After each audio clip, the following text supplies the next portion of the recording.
sobre mentirosos, sino sobre algunos datos ciertos. A ver. La semana pasada me encontré con un informe sobre la influencia de los canales de streaming, un análisis comparativo de la presencia en YouTube de los principales canales de streaming en la Argentina durante el mes de abril. Sobre este tema en particular, ahora sí, vamos a hablar con Julio Alonso. Él es investigador y docente de la Universidad de Buenos Aires. ¿Cómo estás, Julio? Muchas gracias por atendernos. Buen día, Ricardo. Gracias a vos, al equipo, la audiencia por llamarme. Me llamó la atención en este análisis comparativo de los canales de streaming que no son tan vistos cuantitativamente como yo creía, ¿no? Por la difusión y por lo que veo en redes sociales, comparando con los canales tradicionales de comunicación.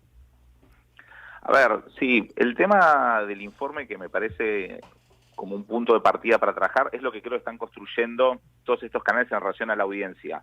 Creo que justamente es interesante pensar que de repente aparezcan informes con todos estos números que vos precisás y que se puedan transparentar y tratar de sobre eso poder contar cuál es la audiencia que tienen en términos de números. Creo que efectivamente falta mucho para poder compararlos con la edad de oro de la televisión, pero por ejemplo, el año pasado con María Eugenia González Ocampo, que es una tesista que también está investigando este tema, pensamos en lo que fue el evento particular del streamer español Ibai Llanos, Sí, que sí. Armando lo llama La Velada, y que tenía casi 3.2, 3.4 millones de personas durante casi 6 horas.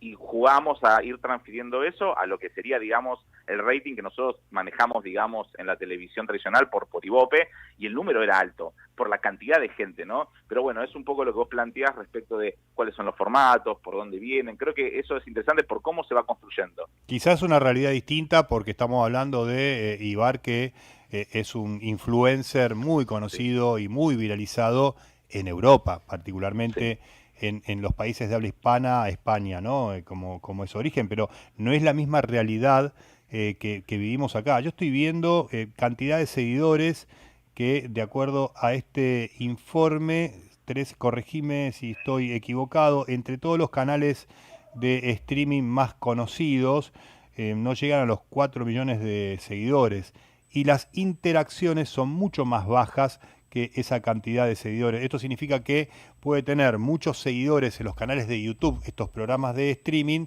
pero los que interactúan son muy pocos. No sé si será el 10% o un poco menos. Sí, ese es un ratio que en general se da bastante normal en Internet, por lo menos en relación a las métricas, y que también tiene que ver con los distintos eventos. Por eso mencionaba lo de Ibai, porque creo que también es al formato al que van la mayoría. El caso, por ejemplo, yo estaba mirando el informe que estabas viendo, como por ejemplo, cantidad de suscriptores para Luzu TV es altísimo Ujú. respecto a las personas, digamos, que después interactúan, pero Olga, con muchos menos seguidores, tiene, digamos, muchas más, por ejemplo, visualizaciones. Eso tiene que ver con los eventos puntuales que van armando distintos programas. Entienden que hay, digamos, un formato que va hacia ese lugar. Yo creo que efectivamente no... A ver, creo que las herramientas son interesantes a trabajar y a pensar con lo que vos decís. Efectivamente, no sé si las equipararía con lo que pasa en la televisión o en la radio. Efectivamente es un momento de mutación y de cambio de los canales de streaming. Es más, lo último que te digo sobre este punto, para seguir charlando, efectivamente se piensa que es un tema novedoso, pero en general esta tecnología de transmisión arranca en los 90 y se fue consolidando. Hay una ley de un señor que se llama Paul Safo que dice, tardan 30 años en madurar. Y otro autor que yo utilizo mucho, Marshall McLuhan, dice, el contenido de un nuevo medio siempre es el medio anterior. Entonces, cuando uno analiza cuantitativamente, cualitativamente, vemos que justamente los programas están tratando de, en principio imitan lo que hay, digamos, en los medios anteriores. Y sobre eso van construyendo su propio mensaje, su propio contenido. Habrá que ver hasta dónde llegan, pero efectivamente que haya irrumpido y te haya llamado la atención, creo que es un punto de partida interesante para empezar a conversar. Sí, ¿cómo lo toma la industria en este sentido, la irrupción de estos canales de streaming que está tallando, por lo menos en un grupo etario Sí. juvenil, que estamos hablando de niños a adolescentes particularmente? A ver, la industria, según qué tipo de industria. Los que pueden pautar la están viendo con ojos interesantes, es más algo que se conversa abiertamente en los distintos canales de cómo lentamente va migrando la pauta o la publicidad, digamos, a estos espacios. Y después, respecto a la industria, quizás ya de los medios, el productor, digamos, que está, uno de los que está detrás de Olga es Luis Chela, que viene de Telefe, viene de un medio tradicional. Pasó antes también por Luzu, digamos. Entonces hay algo ahí, perdón que cite uno de los programas, pero la frase se me pegó, de lo que está sucediendo. Como migrando, o quizá, si lo querés en términos más transmedia, cada medio va contando su espacio y empiezan a convivir, como dice Carlos Escolari, en un ecosistema. No hay reemplazo, sino que aparece algo, emerge algo nuevo y se adiciona, digamos, a este ecosistema de medios y bueno, tendrán que convivir, cada uno verá por dónde está.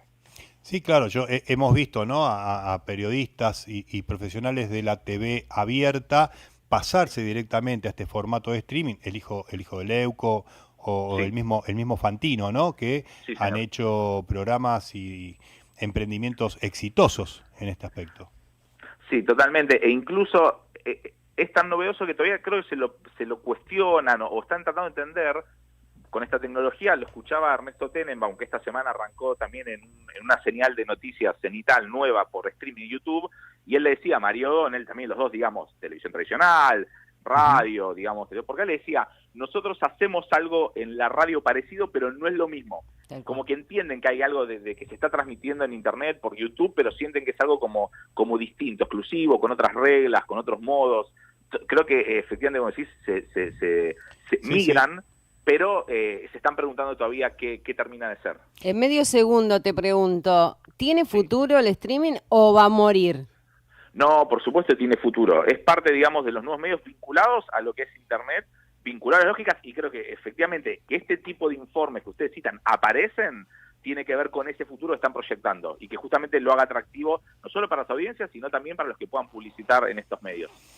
Muy bien, Julio, te agradezco mucho por habernos adentrado en este mundo. Prometemos llamarte en otra oportunidad para hablar en más detalle sobre Por el favor, mundo del ustedes. streaming, ¿sí? Que tengan buen día. Igualmente para vos, hablamos con Julio Alonso, él es investigador y docente de la Universidad de Buenos Aires sobre el tema de streaming, y acá nos hemos ya arribado al final.